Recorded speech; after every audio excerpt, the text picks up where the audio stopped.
Assalamualaikum warahmatullahi wabarakatuh. Alhamdulillahi rabbil alamin. Wassalatu wassalamu ala ashrafil mursalin.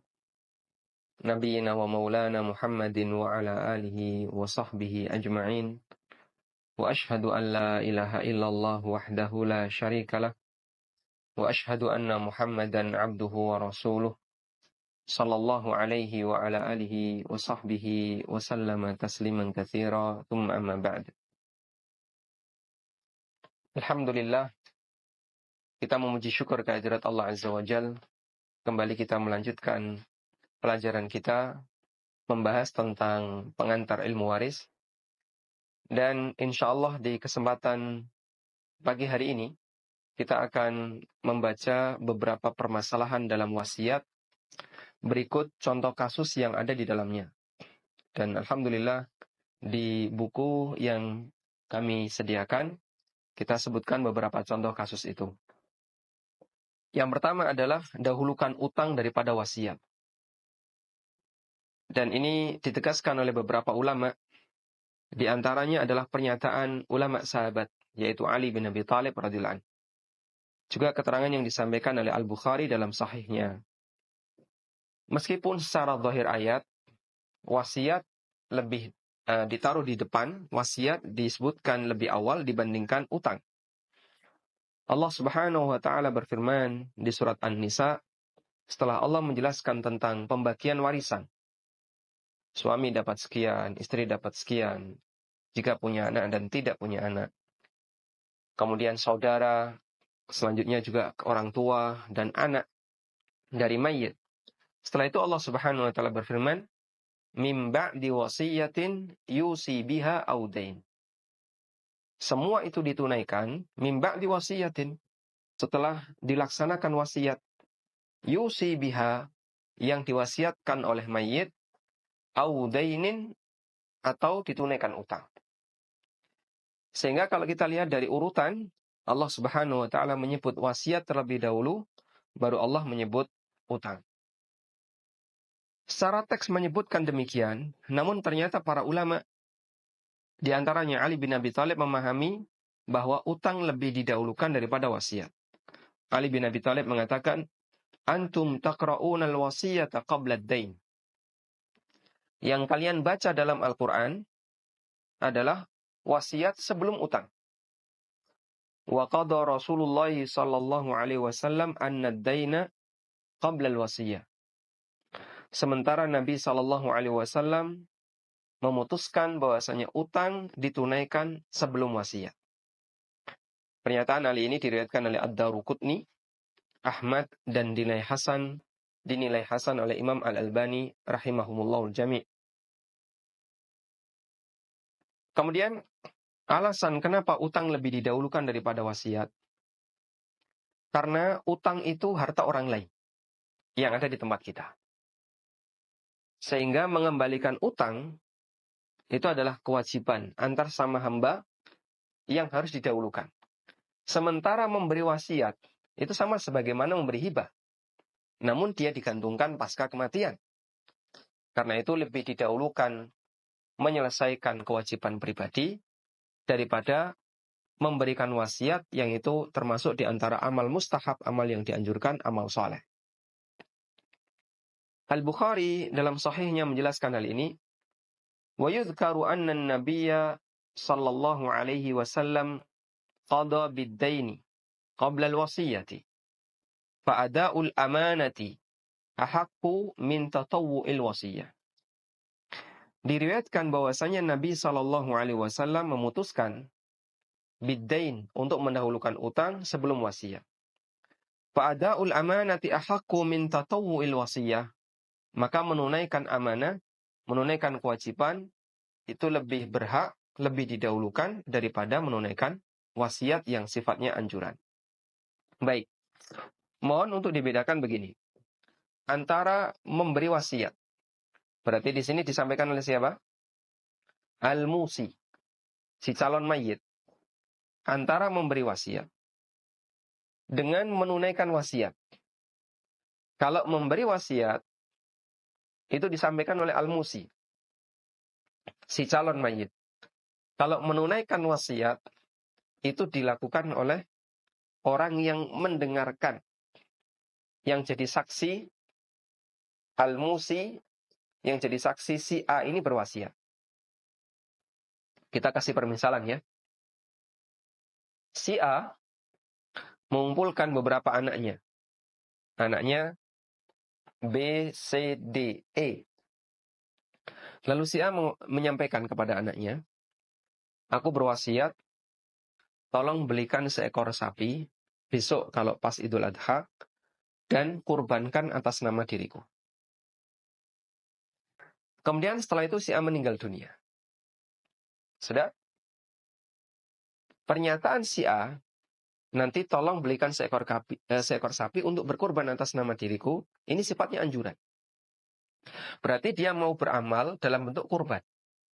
Dan kita tahu amal kurban, pendapat jumhur ulama hukumnya tidak wajib. Sehingga, apalagi orang ini sudah mati ya. Sehingga si A melakukan amal yang sifatnya anjuran, yaitu berkurban. Kemudian setelah si A mati, ada beberapa orang yang nagih utang. Dan mereka membawa bukti. Lalu diterima.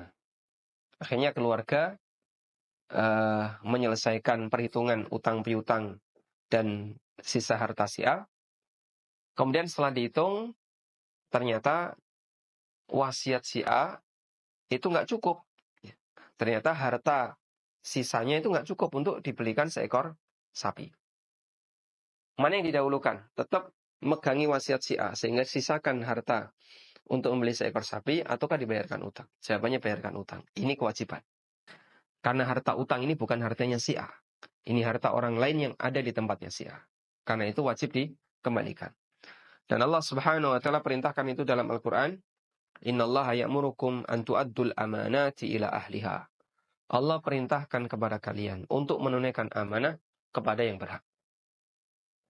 Dan di antara bentuk amanah itu adalah ketika kita membawa harta orang lain sebagai utang. Baik.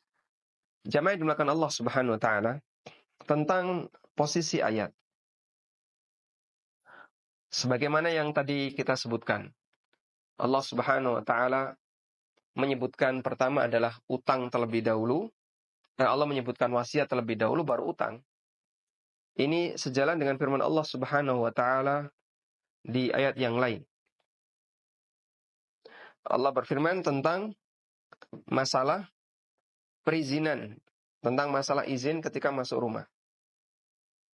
Di surat An-Nur Allah mengatakan, "Ya ayyuhalladzina amanu la tadkhulu buyutan ghaira buyutikum hatta tasta'nisu wa tusallimu ala ahliha." Wahai orang-orang yang beriman, ada di surat An-Nur ayat 27. Wahai orang-orang yang beriman, janganlah kalian masuk ke rumah orang lain yang bukan rumah kalian, hatta tasta'nisu, sampai kalian minta izin. Istiqnas adalah minta izin. Wa tusallimu ala ahliha, dan memberikan salam kepada penghuninya, kepada pemilik rumah. Sebagian ulama mengatakan, teksnya berbunyi, minta izin, baru memberi salam. Meskipun dalam prakteknya adalah memberi salam dulu, baru minta izin. Sebagaimana praktek para sahabat ketika mereka bertamu kepada Rasulullah SAW. Memberikan salam dulu yang didengar oleh pemilik rumah, oleh sahibul bait. Kemudian setelah itu baru minta izin. Apakah saya boleh masuk? Apakah saya boleh ketemu? Sehingga dalam prakteknya itu dibalik. Yang ini disebut oleh para ahli tafsir dengan sebutan at-taqdim wa at-ta'khir. At-taqdim wa at-ta'khir. Jadi ada ayat yang teksnya seperti itu, tapi praktiknya dibalik. Nah itulah tafsir yang menggunakan kaidah at-taqdim wa at-ta'khir. Sebagaimana di surat An-Nisa ayat 11. Min ba'di wasiyatin yusi biha audain. Ditunaikan wasiat yang telah disampaikan oleh mayit, audainin, atau ditunaikan utang. Utang ditaruh belakang. Tapi Nabi SAW memutuskan bahwa utang didahulukan sebelum menunaikan wasiat. Sehingga terjadi taqdim wa ta'khir. yang depan ditaruh belakang, yang belakang ditaruh depan. Ini sedikit pelajaran terkait metodologi tafsir ketika ada satu teks yang di situ secara susunan A kemudian B, tapi dalam prakteknya B didahulukan sebelum A. Baik. Walhamdulillahirrabbilalamin. Sekarang kita mendapatkan satu kesimpulan bahwa penyelesaian utang didahulukan sebelum wasiat. Nah, ketika kemudian dalam kondisi ini ada beberapa kemungkinan. Kemungkinan yang pertama, hartanya banyak, sehingga tidak ada benturan antara utang dengan penunaian wasiat. Maka semuanya ditunaikan. Misalnya ada orang punya harta 1 M, utangnya 100 juta, wasiatnya 100 juta. Kemudian dilunasi utang. Setelah dilunasi utang, masih sisa 900 juta. Dari situ kita bisa pastikan bahwasanya wasiatnya kurang dari 1/3, maka boleh ditunaikan. Sehingga utang ditunaikan, wasiat ditunaikan. Yang menjadi masalah adalah bagaimana ketika terjadi benturan kondisi di mana nilainya nggak cukup. Sehingga ketika ditotal, utang nilainya sekian, kemudian wasiat nilainya sekian, dan itu tidak mencukupi. Nah, itulah yang kemudian dibahas oleh para ulama untuk diambil mana yang harus diprioritaskan. Baik, sekarang kita buka contoh kasus. Contoh kasus utang PS wasiat. Ya. Ketika sakit, Anda bisa perhatikan di contoh kasus. Bagi yang memiliki buku, silahkan dibuka halaman 39. Bagi yang punya buku pengantar ilmu waris, silahkan dibuka halaman 39. Ketika sakit, si A menunjukkan jumlah tabungan dan nilai rumah yang dia tempati kepada semua anaknya. Total tabungannya 100 juta. Dan nilai rumah 200 juta. Lalu dia berwasiat agar 100 juta diwakafkan ke Yayasan Al-Hidayah. Baik, menurut perhitungan si A, wasiatnya tidak lebih dari 1/3. Karena dia sudah sampaikan, ini tabungan ada 100 juta, nilai rumah yang saya tempati ini kurang lebih 200 juta. Nah, saya wasiatkan yang 100 juta, kasihkan ke Yayasan Al-Hidayah. Sepekan setelah itu si A meninggal. Sebulan berikutnya datang seseorang membawa bukti bahwasanya si A mempunyai utang senilai 100 juta. Pertanyaannya, berapa warisannya dan berapa wasiat yang boleh ditunaikan? Baik, sebelumnya kita kasih beberapa kaidah dulu ya. Pertama, tadi kita sudah sampaikan bahwa utang didahulukan sebelum menunaikan wasiat. Yang kedua, jika utang dan wasiat tidak sampai mempengaruhi nilai harta, maka ditunaikan semuanya. Dalam arti mencukupi semuanya, maka ditunaikan semuanya. Yang ketiga, jika antara utang dengan wasiat terjadi benturan, dalam arti nilainya tidak mencukupi untuk mengcover semuanya, maka didahulukan utang daripada wasiat.